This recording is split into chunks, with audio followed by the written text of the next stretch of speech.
summer up.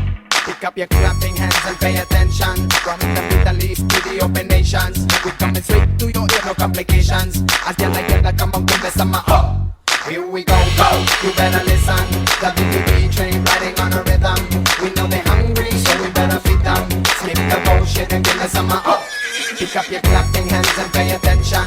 From the Middle East to the open nations, we coming straight to your ear, no complications. As yalla come on, give me summer up. Give me summer.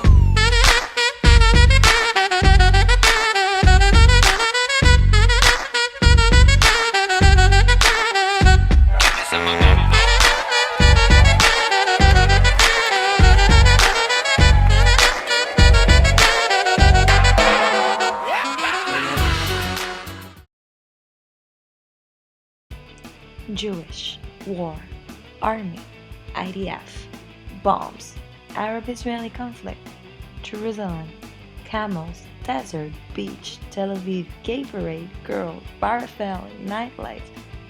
Those are the things that pop into the people's mind when we say Israeli culture. I hope you're well seated, having a nice drink in your hand, because in the next 40 minutes you're about to take a trip to one of the most fascinating cultures, the Israeli one. We will first introduce Israel as a country with facts and figures. Then we will talk about the factors that influence that culture and actually shaping it right now. We will let Gerd Hofstede and Fons Strupenar and Edward Hall to share their wisdom regarding the Israeli culture. Then we will introduce to you how you can and should do business in Israel, and importantly, how you should not do. And we will wrap it up with a conclusion. Are you ready? Let's go.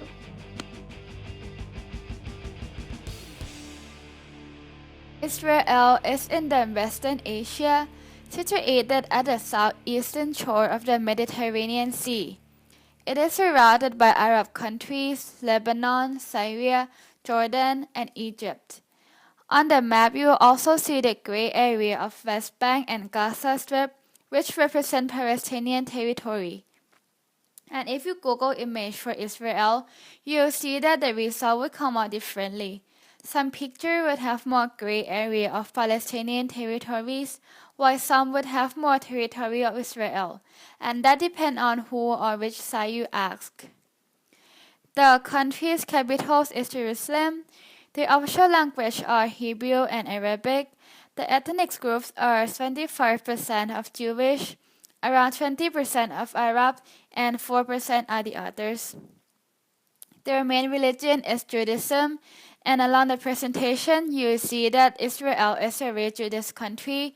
However, there are also other religions such as Christianity in the country also. Their population is 8.2 million, which is pretty small, and their current government is Unitary Parliamentary Republic. And this is the flag of Israel. The flag was established 5 months after the proclaim of the country. However, it was designed since 1891 for the Zionist movement. On the flag, you can see blue hexagon on white background between two horizontal blue strips. The blue hexagon is called the Star of David. It is a symbol of Judaism and Jewish star, and also people have direct link with the Star of David, such as Holocaust, and you can see it everywhere in Israel. White and blue strip represent the Jewish prayer shawl. So the total meaning of this flag is that purity, guided by the principle of the Star of David, represent a new country, new beginning of Israel. And even though this is a flag for Israel, but it is a very Jewish flag, as you can see from the symbols and meaning. Therefore, the non-Jews in Israel could be uncomfortable with it. Let's start by reviewing some of the factors that are important in making Israeli culture unique. And then we'll keep these in the back of our heads for later on, and we'll see that they go a long way in terms of explaining some of the theoretical analyses that we'll get to in a little bit. The first factor is religion. Israel is just loaded with religious sites that are hugely significant in all three of the monotheistic religions. Sites like the Western Wall, the Dome of the Rock, the Temple Mount, the list goes on and on. This abundance of sites that is so important and so accessible have huge implications on culture. First, it makes it easy to be more in touch with religion. There's also no clear separation between religion and state. Just like Christmas in France, high holidays are national holidays in Israel. Tourists visiting Israel on Yom Kippur, for example, would be so shocked to see the streets completely empty, nobody to be seen, everything closed. Go to the grocery store during Passover and you won't find any grain products on the shelves. There's also no such thing as civil marriage or civil divorce. Religion is in charge of governing those ceremonies. In Judaism in particular, there are plenty of occasions that involve bringing the family together. Every week, for example, the family gets together for Shabbat. There are plenty of yearly holidays, and of course, life events are marked by large family gatherings. From Brit Milah at birth, to Bar Mitzvahs and Bat Mitzvahs, to marriage and Shiva at death. In fact, it's a sin to let someone be alone during these life events. That just goes to show how important it is to have family in Jewish and Israeli culture. The second important factor that we're going to discuss is the Holocaust. We can look at Israel's history in two phases. In the first phase, lasting from 1948, the founding of Israel, until the mid-60s, Holocaust victims were mourned, but they were also condemned to a certain extent. It was thought that they ignored warning signs, that they weren't strong, they didn't stand up to the injustices that were occurring, and they allowed things to deteriorate down that slippery slope. So Holocaust survivors, as a result, were not encouraged to share their experiences, to come forward, and to bring this important part of history into the public dialogue. In fact, it was very common for the Holocaust survivors in Israel to wear long sleeves so that nobody would be able to see their tattoos that they had received that labeled them as Holocaust victims. In the mid-1960s, things changed. There was a high-profile trial that was held in Jerusalem for one of the top Nazi officials that was involved in the Holocaust. At this time, Holocaust victims were encouraged to come forward, share their experiences, discuss what happened to them. And this led to a deeper understanding and acceptance of the realities of the Holocaust. At the same time, Israel began to realize that it was going through a lot of wars with neighbors that were not exactly friendly, and so Israeli Jews began to view themselves as victims of their circumstances, not so different than the European Jews in Nazi Europe. Today, the Holocaust is extremely important in the public consciousness. A Holocaust Memorial Day is held every year to remember the events that took place. Trips are organized, and in fact mandatory for Israeli youth. They travel to Poland, they see some of the sites, and they learn about the Holocaust in ways that could never be taught in a classroom. And in the classrooms too, Israelis will tell you that history class is in fact 90% Holocaust class. The next factor is the Arab-Israeli conflict. This is probably what you hear about the most on the news, but living through it obviously has huge implications on culture. Look at the timeline. Since day one, Israel has been involved in conflict after conflict with its neighbors. Getting this list to fit on one screen was quite a challenge. But what does this constant war do to Israeli culture? Well, first of all, fear is regular. Not just with regards to the wars, but it also spills over into all other aspects of life. Fear becomes normal. Also, anticipation and anxiety for the next one. With more than one war per decade happening, the question isn't if there will be another one, but when. Efficiency is also really important. During war times, your best bet is to stay out of public areas. If you need groceries, you get to the store, you grab what you need, you pay, and you get out of there as fast as possible. The more time you waste, the more risk you're exposed to, so you need to be efficient. Finally, it's common that nationalism and national solidarity are extra strong during times of war in any country, so it's no surprise that in Israel, with constant threats and conflicts, nationalism is very strong. The military is our next factor. Service is mandatory in Israel at the age of 18. Men serve for 3 years and women serve for 2. What does this mean in terms of culture? Well, lifelong ties are formed. Here are some Israeli soldiers. I think it's safe to say that these men will remain friends for the rest of their lives. Let's bring in another picture now so you can focus more on what I'm saying instead of on these gentlemen. It is true that your friends from the army are your friends for life. Even after mandatory service is finished, you'll be called back to the reserves twice a year. This gives you a chance to see your buddies again, and it also may give your spouse a little bit of breathing room too. It's also the first adult experience that Israelis have, so it teaches everyone certain values. A common work ethic, efficiency, punctuality, solidarity. Finally, it's a conversation starter. When you meet someone new, one of your first questions that you'll ask, which division did you serve in? Israel isn't that big of a country, so chances are a friend of a friend of a friend may have served with the person, and that's how connections are made. It's also a subtle way to tell if the person in fact did their service to begin with. For a country that considers itself to be under constant existential threats, draft dodging is understandably frowned upon and considered treasonous. After the fall of Jerusalem to Rome 2,000 years ago, the majority of the Jews were dispersed throughout the world. However, the Jewish were never abandoned and they longed to return to their homeland. And this is when Zionism comes in. Zionism is a national rebellion or political movement to obtain a homeland for the Jewish people, with the goal to obtain a Jewish majority in Palestine and to acquire a statehood and guaranteed by international law. And to respond to this ideology, Jews immigrated to Palestine toward the end of the 19th century.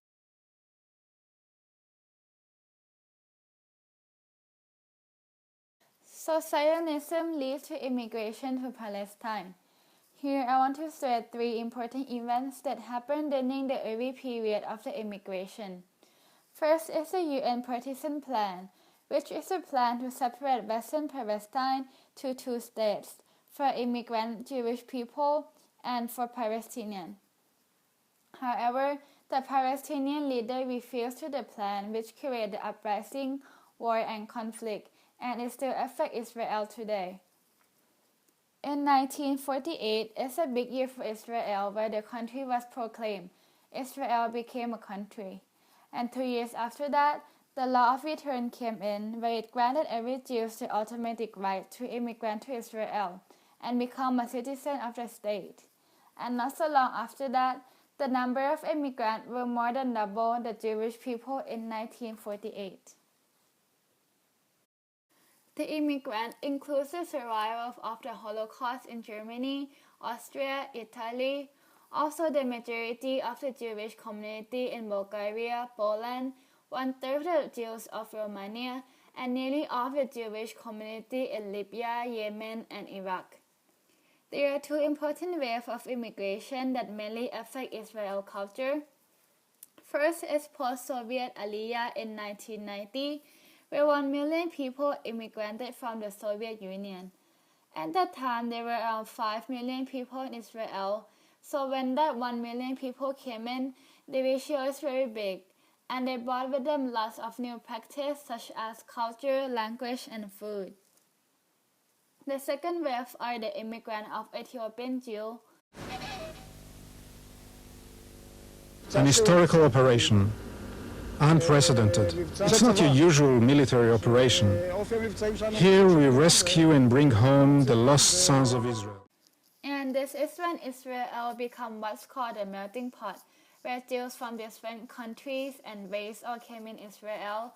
The children then grow up to the same school, eating the same food and melting together into Israel culture.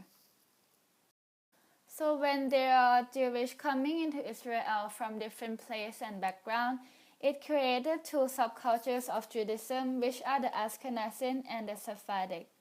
The Ashkenazi Jews are seen on the left side are Jews of France, Germany, the Eastern Europe, and also most of American Jews. The Sephardic are Jews of Spain, North Africa, and Middle East. Both of the subcultures they share the same belief, but some variation in culture and practice, such as holidays and pronunciation of Hebrew vowels and consonants.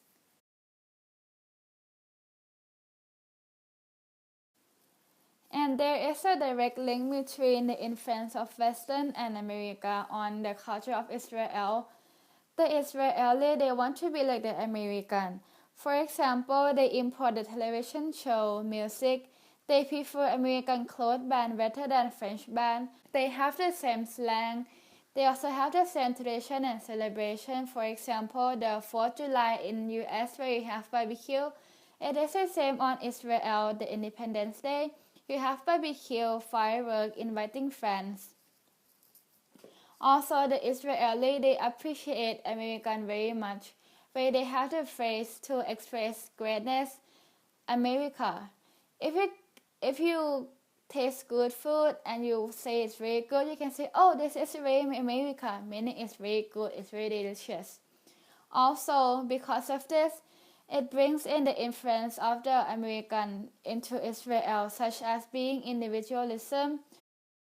So now that you're an expert in which factors influence the culture, let's try and have a look on what the experts have to say about that. First, we're gonna have Gerd Hofstede.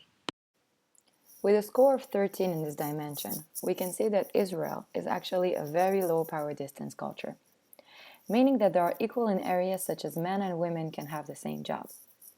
They emphasize equality. Similar to the United States, an employee can actually walk up to his superior at any time if they have a problem or an issue or something to discuss, something to clarify, without the fear of this distance between a boss and an employee.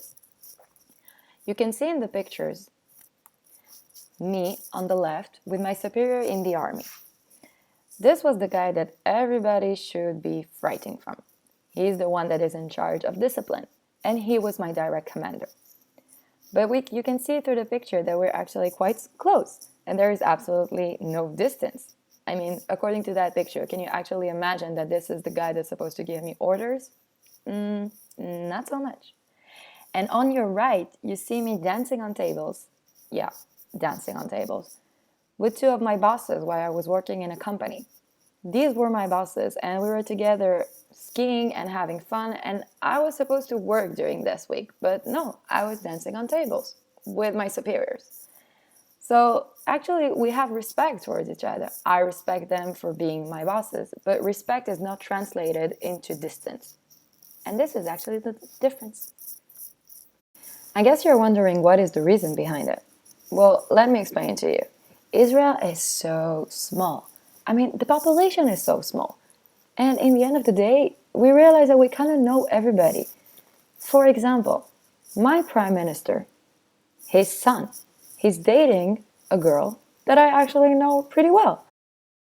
The score of 54 indicates that there is actually a blend between both individualistic and collectivist cultures.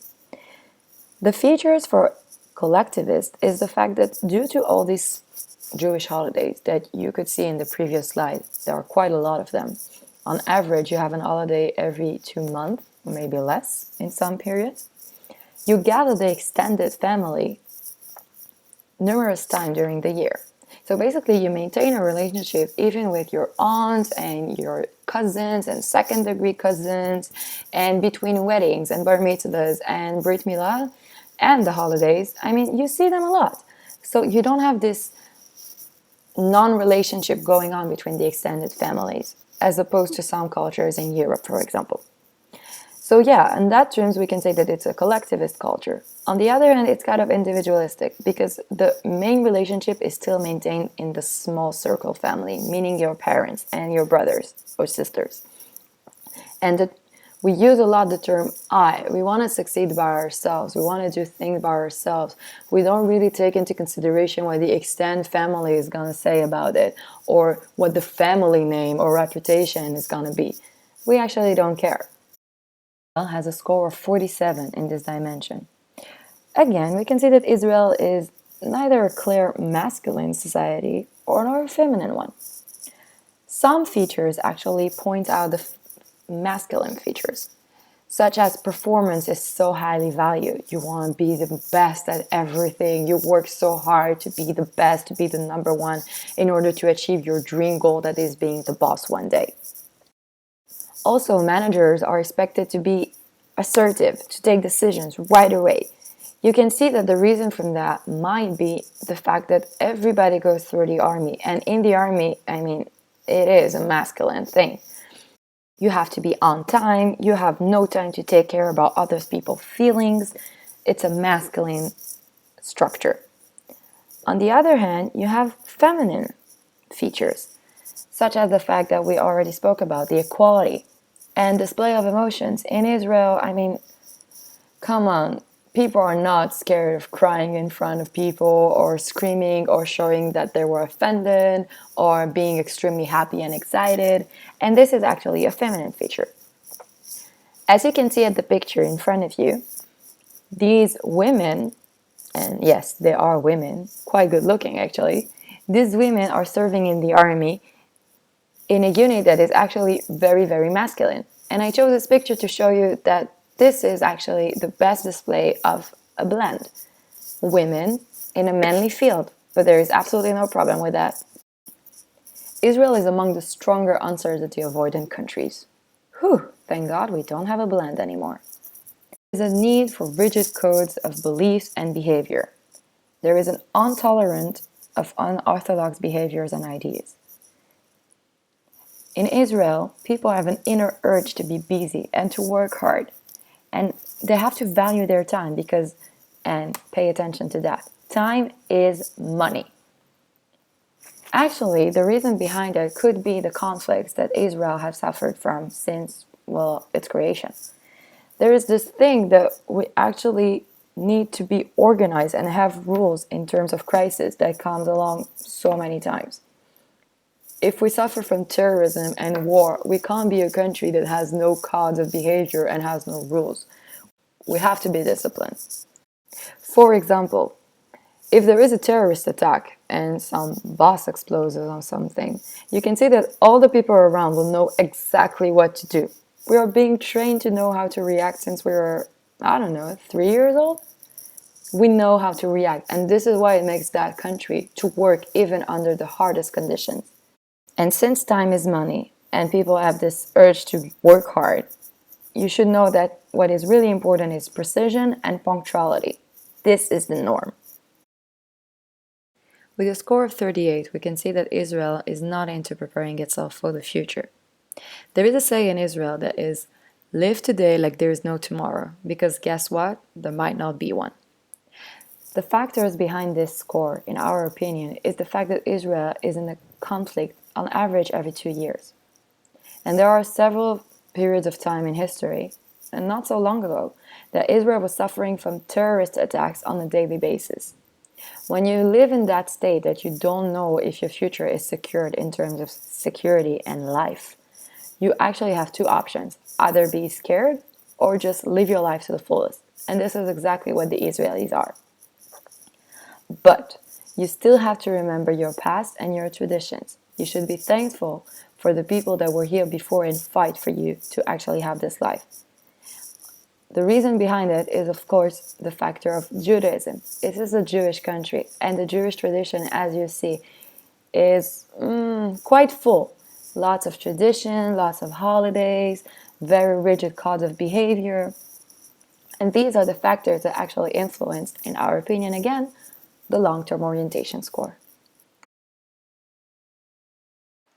Moving on to Fons Trompenaur's dimensions. We're not going to spend lots of time explaining each dimension because you have already seen so many presentations about it and I think you got the idea. We're just going to go over them really quickly so that you can understand and be sure that you know the Israeli culture from every aspect. Because Israel's situation is changing really, really fast. We switch from peacetime to wartime to cold time to wartime. That is why we can't be universalistic culture, because we need to adapt ourselves very quickly to the new situation and be flexible about it, meaning that one universal rule cannot be applicable in the Israeli culture. So Israel, completely individualistic. People actually believe in personal freedom and achievement. They want to be praised and rewarded for their individual performance. This is why they don't actually like teamwork. They believe that you make your own decision and that you must take care of yourself. Factor behind it, again, the fact that we don't know what's going on tomorrow, we have to take care of ourselves. There is also an issue with trust, and this is why teamwork doesn't really go well in Israel. The first contact you will have with an Israeli, or just an Israeli with an Israeli, it doesn't have to be a foreigner. The first contact will be cold. You will not actually trust the person immediately because he has a pretty face or he has a nice smile. You have to gain it.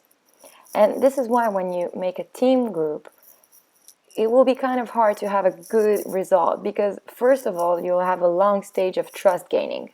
and then you have to know the person. And when you're going to get to know him and you actually is going to trust him to do the work, then you might get a good result. On the other hand, if the person is going to work alone, he wouldn't have to trust anybody, just himself, which is kind of easy to do when you're an Israeli person. And that's it. Job's done. So quicker and time saver. And again, time is money. So according to von Struppener, Israel is a very specific culture, meaning that the people keep the work and the personal life separate. And as a result of that, they believe that relationships don't have much of an impact on work objectives. And although good relationships are important, they believe that people can work together without having a good relationship. Yeah, not so much. With all the respect, von Strumpener, I think that today things might have changed a little. Because there is actually an overlap between work and personal life. They believe that good relationships are vital to meeting business and objectives. Because if that wasn't the case, then why bosses are so into doing these gathering between the employee and the bosses, and why you invite your boss to every family event? No, I'm not talking about your 5-year-old birthday. I'm talking about the big ones. And this is very important. And for our Independence Day, you have gifts distributed with a personal note and not something that was just printed out 1,000 copies.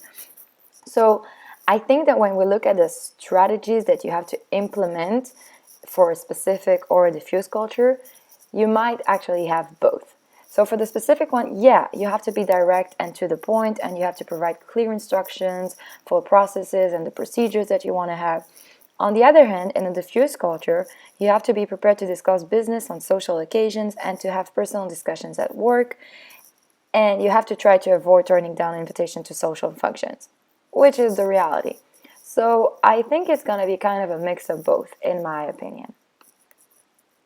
I think the reason behind the fact that von Strumpener defined the culture as being specific is because you change social structures, such as from elementary school to high school, you're going to switch and you're going to actually switch your friends, and then you go to the army, so you meet again new friends, and then you do your after army trip that normally takes like a year, so you meet again new people, and then you go into work and you're going to meet again new people. So all these new people meeting, and yet they normally don't overlap with each other. Normally you won't go out with your people from the army together with the people that you were with in high school. But you actually keep those friends all the time. So yeah, you kind of divide your group interaction according to the people that you're going to hang with, but it's not like you're cutting strings with those people. And actually, in important events, you're going to see all of them. Easy, straightforward. Emotions, emotion, emotions. The Israeli culture embraces showing emotion, accepts it, and welcomes it with a huge smile. For them, it's a sign of communication. If you smile, if you laugh, if you cry, if you scream, meaning you're alive, meaning that you understand what the other person is talking about, and you participate in the conversation. The reason behind it could be, and again, it's an assumption, we don't have time to waste, again, like we told you before. And we're not going to spend time on trying to analyze and try to guess what your feelings are. Like we said, time is money. If you're happy, show it. If you're not, show it again. Say it, scream it, mime it, whatever. But don't spend time of hiding your emotions. Again, it's a tool for communication in the Israeli culture. In Israel, people believe that you are what you do, and that it's based on your personal achievements and capacities. It has nothing to do with your family name or what your mother or father work. It's just based on you. Meaning that you can succeed even if your last name means nothing to other people's ears. Okay, yeah, true. I mean, if your last name is Netanyahu, I guess that you might have an easier access to jobs interviews. But still, you are not bound to your family. If your father was a shoemaker, nothing can stop you from being the next prime minister, for example. Remember the time is money thing? That is the time. People like events to happen in an order. They place a high value on punctuality and planning and sticking to the plan and staying on schedule and don't be behind. And yeah, this is the culture of time is money. And people actually don't appreciate when their schedule is thrown off or when something is suddenly happening and they have to reschedule over again. Factors behind this? Well, again, like we said, the security issues, the fact that we don't know what the future is holding for us, we don't have time to spend. The last dimension is directly linked to the Holocaust factor. Because there was a period of time where the Jewish people was actually controlled in every single aspect of their life, especially their life or their death, the Israeli culture now is basing itself on the fact that we can't be controlled again. And this is why it's an internal culture. We want to be able to control the surroundings. We want to be able to control nature to achieve our goals. And this is because of a traumatic history. First of all, Israel is a low-context culture. In business, Israelis value efficiency, directness, clarity, punctuality. These are all aspects that are common in low-context cultures. We've seen in some of the other presentations examples. If someone calls a meeting at 9 o'clock, what time should you really show up? Well, in Israeli time, 9 o'clock means 9 o'clock. Don't be late. Unless, I guess one exception would be for a date. If a girl wants to show the guy that she's a little bit busy, gonna play hard to get, it's not uncommon for her to be 10 to 15 minutes late. But in business terms, punctuality is extremely important. In terms of proxemics, Israel has elements of both, high proxemics and low proxemics. Initially, when you meet a stranger, definitely high proxemics. Keep your distance, keep it professional. Once you get to know the person, though, once that barrier comes down, it switches to low proxemics. Everyone gets close, and they become real buddies. Finally, in terms of time orientation, Israel is a polychronic culture. Family and friends are very important. We saw that before with some of the religious aspects that we mentioned, with the religious service that bonds friends, and with the strong solidarity feelings that come with living in a state of conflict. Multitasking is also extremely common among Israelis. You're never going to see anybody in Israel making a trip in the car from point A to point B without making some kind of phone call, sending some kind of text message, or sending some kind of Snapchat.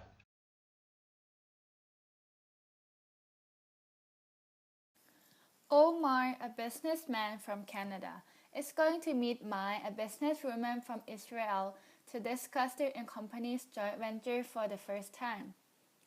Shaking hands is a formal way of greeting an Israel business contact, but avoid shaking with your left hand, as your left hand is considered as unclean. As a foreigner, you will be expected to have a higher standard of dress than your partner. Go to the first meeting in a suit and tie. If you spend a lot of time in Israel, you may dress more casually over time. The atmosphere of Israeli business and business meetings is fairly relaxed and informal, but do be on time. In general, Israelis are direct and they state their opinions. You should try to do the same. Israelis will trust you more if you are honest and direct. And you should avoid using understatement and subtitles. Make direct eye contacts with your Israel business partner. If you do not, they will think you are untrustworthy. Personal space is much smaller in Israel than in North America or in Asia. An Israeli will put a hand on your shoulder or your arm during a conversation. If an Israeli invades your personal space, stay where you are. Taking a step back will offend your partner. To sum up, here are the business etiquettes that we provide you if you want to do business in Israel or with an Israeli businessman in the future. The do's, like we said, dress formally, be on time, make eye contact, be polite. But the don'ts, do not use understatement or subtitles. Do not step back if they come and invade your personal space. And do not expect to receive business cards when you're doing business meeting, unless the meeting is with a big company. And what is really important, do not speak about politics. Try to avoid that in the small talk that you're going to have, which is not going to be that long. Try speaking about how beautiful the country is and not how bad the situation is.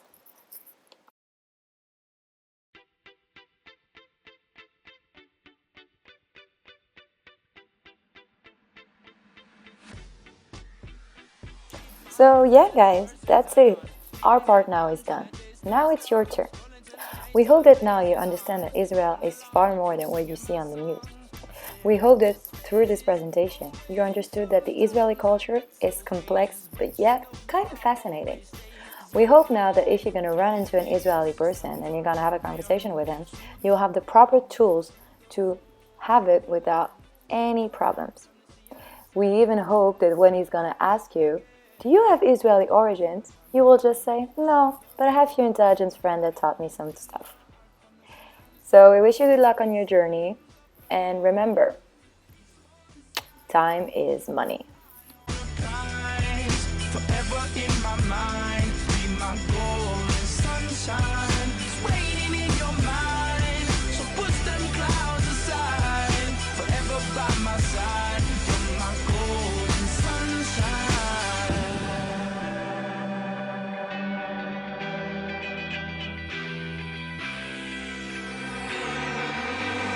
When I sunset, I let myself down the ground beneath my feet gone. No more words with it to speak. On that day my song was born. Never meant to leave you all alone. Said I'd be a shelter from the storm. Now your clothes have all been torn. Kingdom sacked, attacked and dethroned. It's time for a champion. Soothe the soul of the land. Bend the heart from the sea and sand till the sun comes up again. Time for a champion. Soothe the soul of the land. Bend the heart from the sea and sand till the sun comes up again. Reach for the sky. Keep your eye on the prize. Forever in my mind. Be my golden sunshine. It's raining in your mind, so push them clouds aside. Forever by my side. You're my golden sunshine. The way of the world, you're on your own. Time to grow and be a man. Wanna fly high like Peter Pan. No more never, never land. Use your backpack filled with sand. Come along and take my hand. We'll walk together, walk forever. Reach for the sky. Keep your eye on the prize.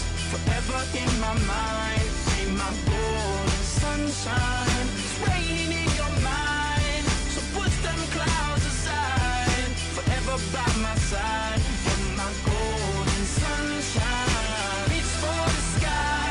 Keep your eye on the prize. Forever in my mind. Be my golden sunshine. It's raining in your mind, so push them clouds aside. Forever by my side. You're my golden sunshine. Oh, oh, oh, oh. Talk with me now, baby. Oh, oh, oh, oh. Talk with me, mama, talk with me now. Say, oh, oh, oh, oh. Talk with me now, talk with me now.